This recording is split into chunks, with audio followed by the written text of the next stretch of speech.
Maintenant, en gros, qu'est-ce qu'ils veulent faire, ces messieurs-là? En gros, au lieu que l'argent arrive à la FIFA, en gros, ils veulent créer une société commerciale, d'accord? Donc là, on va mettre ça. En gros, tout l'argent, au lieu d'aller à la FIFA, il va aller là-dedans, ok?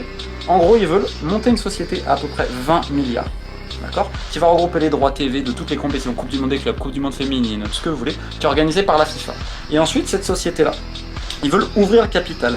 C'est-à-dire qu'en gros, elle serait contrôlée toujours par la FIFA.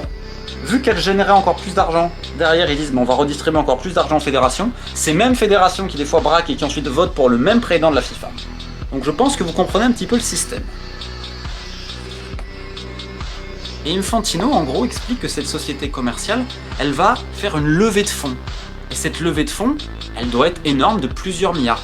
Et en gros, il dit mais il y a un ticket d'entrée. C'est-à-dire que vous voulez nous participer avec nous dans cette aventure, il n'y a pas de problème. Je rappelle encore une fois, la FIFA est une nation à but non lucratif, ça c'est exactement l'inverse, mais soit. Donc en gros, ils détournent pour pas que ça parte dans la FIFA, ils disent mais c'est une société commerciale que la FIFA contrôle, sera en gros actionnaire majoritaire et la gouvernance sera gérée par la FIFA, mais il y aura des actionnaires minoritaires, notamment issus des proches de Donald Trump.